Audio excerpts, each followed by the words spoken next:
ধন্যবাদ জনাইছোঁ সকলো মিডিয়া পাৰ্চন। আজি আমাৰ ডিব্ৰুগড় বকুল মাজগাঁৱত অষ্টম ত্ৰিবাৰ্ষিক সদৌ গোবৰগঞা বংশাৱলী বংশৰ সভা খুব সুন্দৰভাৱে উলহ মালহেৰে দুদিনীয়া কাৰ্যসূচীৰে আৰম্ভ কৰিবলৈ লোৱা হৈছে। এই সুযোগতে মই প্ৰথমে যিসকল ইয়াত জড়িত থকা মোৰ পুথৌ বাইচা আমাৰ নিচাদৌ আপাদৌ ভতিজা বোৱাৰী সকলোকে মই আন্তৰিক ধন্যবাদ জনাইছোঁ, যিসকল এই বিশাল কাৰ্যসূচীটো সফল গীতা মন্দিৰৰে আমাৰ কাৰ্যসূচীটো দুদিনীয়া কাৰ্যসূচীৰে পালন কৰিবলৈ লোৱা হৈছে আৰু আশা ৰাখিছোঁ খুব সুন্দৰভাৱে আমাৰ কাৰ্যসূচী পালন কৰিব। আজি প্ৰথম দিনা ইতিমধ্যে আপোনালোকে দেখিছেই আমাৰ ফ্লেগ হোষ্টিং হৈ গৈছে। আমাৰ যিসকল ব্যক্তি আমাৰ জ্যেষ্ঠ ব্যক্তি ইতিমধ্যে পৰলোক প্ৰাপ্তি হৈছে, তেওঁলোকৰ শ্ৰদ্ধাঞ্জলি অনুষ্ঠান হৈছে। লগতে আমাৰ হিয়াৰ আমঠু জুবিন গাৰ্গ তেখেতৰো আমাৰ শ্ৰদ্ধাঞ্জলি অনুষ্ঠান আমি লগতে কৰিছোঁ। তাৰপিছতে আমাৰ যি কাৰ্যসূচী আজি হ'ব, আমাৰ যি বৰসভা, আমি আন এটা নাম দি নপৰখীয়া বুলিও কওঁ। আমি নিয়মমতে আমি 5 বছৰৰ মূৰে মূৰে পাতিব লাগে, কিন্তু আমি চাগে এইবাৰ আমি 5 বছৰ নহয় প্ৰায় 10-12 বছৰমানৰ পাছত আমি সক্ষম হৈছোঁ বৰসভাখন পাতিবৰ কাৰণে। আৰু বৰসভাখন পাতিবলৈ বহুত ধৰণৰ নিয়ম নীতি থাকে, গতিকে বৰ ইজি নহয়। তথাপিও আমি খুব সুন্দৰভাৱে এইবাৰ আমি আগবঢ়াই লৈ যাম বুলি কাৰ্যসূচীটো আমি আশা ৰাখিছোঁ। লগতে অহাকালিলৈ আমাৰ যিখন গোবৰগঞাৰ আমাৰ বংশাৱলীৰ যিখন আমাৰ প্ৰতিনিধি সভা আছে, তাত আমাৰ উপস্থিত থাকিব অসমৰ বিভিন্ন জেগাৰ পৰা। আমাৰ বংশটো একচুৱেলি অকণমান বিশাল ডাঙৰ বুলিয়ে ক'ব লাগিব, কাৰণ আমাৰ বংশৰ পৰিয়ালৰ মানুহ অসমৰ বিভিন্ন জেগাৰ লগতে অসমৰ যেনেকৈ আপোনাৰ ডিৰাগ, কাকপথাৰ, চাবুৱা, আমাৰ বাগজান আছে, তিনিচুকীয়া আছে, আমাৰ শিৱসাগৰ, যোৰহাট আছে, লগতে আমাৰ অসমৰ বাহিৰত থকা আমাৰ অৰুণাচল, নাগালেণ্ডতো আমাৰ মানুহ আছে। এইবিলাকৰ পৰা গোটেইবিলাকে আমি একত্ৰিত হ'ম। আমি 3 বছৰৰ মূৰে মূৰে আমি একত্ৰিত হ'ম আৰু খুব সুন্দৰভাৱে আমি তাত একচুৱেলি কালিলৈ যিটো প্ৰগ্ৰাম হ'ব, কালি আমি ডিটেইলছত আমি কথাবিলাক আমি আলোচনা কৰিম। আমাৰ যিবিলাক আমাৰ ইন ফিউচাৰ আমাৰ যিবিলাক প্লেনিং, আমাৰ ধৰি লওক গোটেই পৰিয়ালটো যিহেতু বৰ এটা ডাঙৰ পৰিয়াল, কেনেকৈ আমি গোটেই পৰিয়ালটো সুৰক্ষিত কৰিব পাৰোঁ, কেনেকৈ পৰিয়ালটোক আমি আগবঢ়াই লৈ যাব পাৰোঁ। ধৰি লওক বিভিন্নজনৰ কিবা অসুবিধা থাকে, কিছুমান আমাৰ খুব ভাল, আমাৰ পৰিয়ালৰ ভিতৰতে খুব ভাল এটা পৰ্যায়ত থকাও আমাৰ ব্যক্তি আছে, খুব শোচনীয় অৱস্থাত থকাও কিছু ব্যক্তি আছে। যিবিলাক শোচনীয় অৱস্থাত থকা ব্যক্তি, সেইবিলাকক আমি অনাগত দিনত কেনেকৈ আমি তেওঁলোকক আগবঢ়াই লৈ যাব পাৰিম, পঢ়া শুনাৰ ক্ষেত্ৰত হওক, খেল ধেমালিৰ ক্ষেত্ৰতে হওক, পলিটিকেলৰ ক্ষেত্ৰতে হওক, এই গোটেই কথাখিনি আমি সাঙুৰি লৈছোঁ।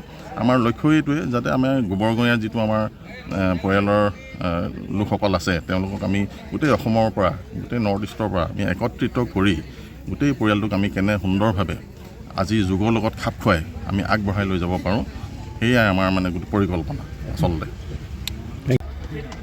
সদৌ গোবৰগঞা বংশৰ আজি অষ্টম ত্ৰিবাৰ্ষিক অধিৱেশনৰ আজি প্ৰথম কাৰ্যসূচীত আচলতে পতাকা উত্তোলন, শ্বহীদ তৰ্পণ আৰু কি হ'ল, আমাৰ অতি মৰমৰ আপোন শিল্পী অসমৰ হিয়াৰ আমঠু হাৰ্টথ্ৰ জুবিন গাৰ্গক শ্ৰদ্ধাঞ্জলি জ্ঞাপন কৰি বাকী পৰৱৰ্তী কাৰ্যসূচী দুদিনীয়া কাৰ্যসূচীৰে আমাৰ পৰৱৰ্তী কাৰ্যসূচী চলিব।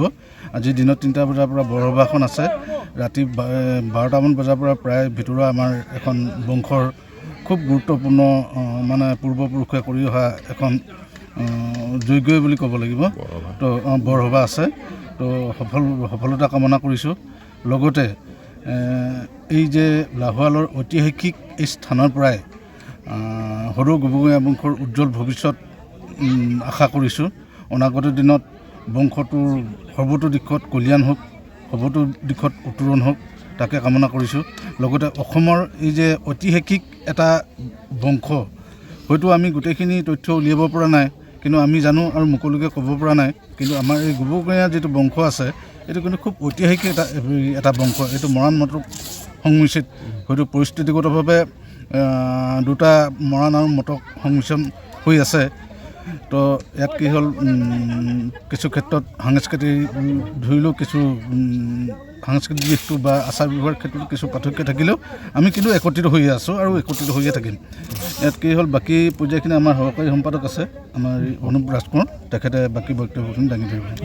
সুন্দৰ এটা পৰিৱেশ আৰু একদম নিভাঁজ গোটেই ৰাইজৰ যিখিনি ইয়াত সমাগত হৈছে খুব ভাল লাগিছে আৰু এনেকুৱা অনুষ্ঠানবোৰ আচলতে হৈ থাকিব লাগে। এই অনুষ্ঠানবিলাকৰ যোগেদি আমাৰ আচলতে ঐক্যতাৰ এটা মান খায় গোটেই মানুহখিনি। বহুত দূৰ দূৰত ধৰক আপোনালোকৰ বংশাৱলী মানুহবোৰ থাকে।